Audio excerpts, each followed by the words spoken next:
네, 오늘 딥다이브 시작합니다. 여러분이 공유해주신 자료가 바로 그 손동원 박사님 논문이죠. 초연결 사회와 가치혁명을 위한 미래 비전 철학. 이게 미국 링컨 센터 인류미래 국제 세미나에서 발표돼서 꽤 큰 반향을 일으켰다고 들었어요. 네, 맞습니다. 손동원 박사님, 이분이 이제 사회학, 심리학, 인류학부터 시작해서 IT, 인공지능까지 굉장히 다양한 분야를 융합해서 연구하시는 분인데요. 특히 인류 문명이나 세계 평화를 위한 리더십 연구로 좀 저명하신 분이죠. 네네, 저도 이름은 들어봤습니다. 그래서 이번 딥다이브의 미션은요, 이 손 박사님 논문을 통해서 우리가 이 불확실한 미래를 어떻게 대하고 또 만들어갈 수 있을지 그 핵심적인 통찰, 특히 미래에 대한 정열의 투자라는 개념이 중요하거든요. 이걸 좀 같이 파헤쳐보는 겁니다. 아, 미래에 대한 정열의 투자? 네네, 표현이 되게 흥미로운데요. 미래가 불안하니까 오히려 더 뜨거운 마음으로 더 정열적으로 다가가야 한다? 이런 느낌일까요? 네, 비슷합니다. 이게 언뜻 들으면 예일대 그 피터 살로베이 교수 감성지능 연구나 아니면 하버드대 마이클 샌델 교수의 미래 세대에 대한 책임 같은 거랑도 뭔가 좀 연결되는 지점이 있는 것 같기도 하고요. 네, 맞아요. 그런 맥락과 분명히 닿아 있습니다. 핵심은 결국 미래를 대하는 우리의 태도, 그리고 그 태도가 발현되는 행동에 달려 있다는 건데요. 손 박사님은 이걸 구체적으로 한 5가지 정도 핵심 원칙으로 제시하세요. 이걸 메인 포인트 5가지 도구마라고 부르는데 이게 딱딱한 목록이라기보다는 하나의 유기적인 철학, 그렇게 보시면 좋을 것 같아요. 5가지 도구마요? 네, 그럼 그 첫 번째부터 한번 들어가 볼까요? 네, 좋습니다. 그 첫 번째가 바로 미래 지향성의 재정의입니다. 미래 지향성을 재정의한다. 그냥 단순히 미래 계획 세우고 이런 거랑은 좀 다른 건가 보네요. 그렇죠. 훨씬 더 능동적인 개념인데요. 현재 나의 행동이 결국 미래를 만들어낸다는 그 강력한 믿음. 이게 이제 심리학에서 말하는 앨버트 반두라의 자기 효능감하고도 연결이 돼요. 아, 자기 효능감. 내가 할 수 있다는 믿음. 네, 나는 할 수 있다. 내 행동이 미래를 바꿀 수 있다. 이렇게 믿어야만 미래에 대해서 정열, 그러니까 에너지를 투자할 수 있다는 거죠. 캐롤 드백 교수가 말한 성장 마인드셋 있잖아요. 아, 네네. 성장 마인드셋. 네, 그것처럼 가능성을 믿고 계속 도전하는 태도. 스티브 잡스나 앨런 머스크 같은 사람들이 약간 그런 예시가 될 수도 있겠고요. 그렇군요. 그런 능동적인 미래관을 가지려면 시간에 대한 인식도 좀 남달라야 할 것 같은데요. 바로 그겁니다. 정확히 짚으셨어요. 그래서 두 번째 원칙이 시간의 윤리와 카이로스적 인식이에요. 카이로스요? 그 그리스 신화에 나오는 기회의 신 아닌가요? 네, 맞아요. 여기서 카이로스는 그냥 흘러가는 시계 시간, 그러니까 크로노스가 아니라요.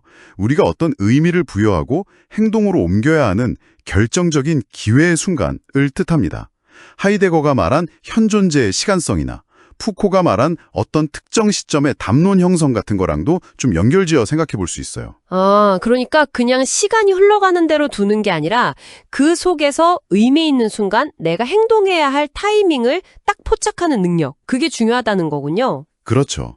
미래를 향한 정열이라는 게 바로 이런 카이로스를 알아보고 그걸 딱 잡아서 행동으로 옮길 때 발현된다는 겁니다. 와, 근데 결정적인 기회의 순간을 알아차리고 또 행동까지 하는 거, 이게 말은 쉬운데 그런 능력을 갖추려면 진짜 부단히 노력해야 할 것 같은데요. 맞습니다. 그래서 세 번째 원칙이 중요해지죠. 바로 자기 혁신과 지속적 성장입니다.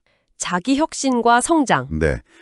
미래에 대한 정열이라는 것은 그냥 가만히 있는다고 생기는 게 아니라 현실에 안주하지 않고 끊임없이 배우고 또 자신을 변화시키는 그 과정 자체에서 나온다는 거예요. 존 듀이가 강조했던 것처럼 경험을 통해서 계속 배우고 성장하는 거. 인지심리학자인 데니얼 카너먼이 말한 여러 가지 인지 편향들을 극복하려는 노력 같은 것도 포함될 수 있고요. 아하. 그래야만 계속 변화하는 미래에 맞추어서 우리의 그 정열도 식지 않고 계속 타오를 수 있다는 거죠. 듣고 보니까 미래를 향한 열정이라는 게 단순히 감정적으로 뜨거운 상태만이 아니라 굉장히 실천적이고 또 끊임없는 노력이 필요한 거군요. 네, 맞아요. 근데 이런 노력을 계속하게 만드는 그 근본적인 동력은 뭘까요? 왜 그렇게 노력해야 하는 거죠? 아주 좋은 질문입니다. 그게 바로 네 번째 원칙, 의미의 확립과 목적의식 강화에서 답을 찾을 수 있어요. 의미와 목적의식. 네, 빅터 프랭클이라는 심리학자가 로고테라피에서 강조했듯이 정말 극한 상황 속에서도 삶의 의미를 찾는 것이 생존의 힘이 되잖아요. 그렇죠. 마찬가지로 우리가 미래를 향해 이 정열을 쏟아붓는 것도 내가 왜 이 노력을 하는지, 이게 어떤 의미가 있는지, 그 목적의식이 분명할 때 훨씬 더 강력하고 지속될 수 있다는 겁니다. 애덤 그랜트가 이야기하는 기여의 중요성 같은 것과도 연결되고요. 그러니까 이 의미가 바로 열정의 연료가 되는 셈이죠. 아, 의미를 찾고 그 의미를 동력 삼아서 계속 나아간다. 이해가 됩니다. 그럼 마지막 5번째 원칙은 뭔가요? 마지막은 이제 좀 더 거시적인 관점인데요. 네. 미래 사회의 가치 혁명입니다. 가치혁명. 네. 우리가 앞으로 살아가게 될 사회, 특히 모든 것이 연결되는 초연결 사회는 과거와는 다른 새로운 가치를 요구하게 될 거라는 거예요.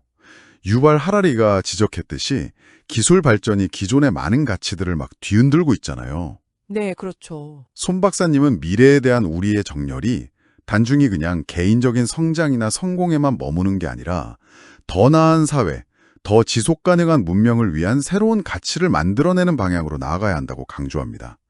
예를 들면 존 롤스가 말했던 어떤 사회적 정의 같은 그런 공동체적인 가치를 새롭게 창출하는 거죠. 와, 들어보니까 이 5가지 원칙이 결국 미래에 대한 정열의 투자라는 하나의 큰 개념 아래서 정말 긴밀하게 연결되어 있네요.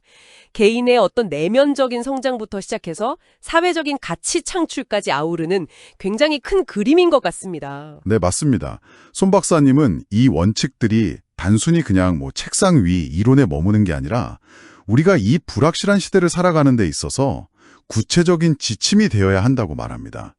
사회심리학적으로 보면 자기 효능감, 반두라를 키워서 심리적 안정을 찾고 성장을 도모하고, 또 철학적으로는 카이로스적 인식, 하이데거와 상호 연결성의 윤리, 롤스를 결합해서 책임감 있는 선택을 내리고, 네네. 궁극적으로는 인류 문명을 위해서 지속 가능한 가치혁명, 하라리, 그랜트를 통해 미래 세대에게 긍정적인 유산을 남기는 것, 이게 바로 우리가 정열을 투자해야 할 방향이라는 거죠. 결국 요약하자면 미래는 그냥 정해져 있어서 우리가 기다리는 그런 대상이 아니라 지금 여기 현재에서 우리가 어떤 정열을 가지고 무엇을 선택하고 또 행동하느냐에 따라서 만들어지는 거다. 이런 말씀이시네요. 정확합니다. 그게 핵심 메시지죠. 네.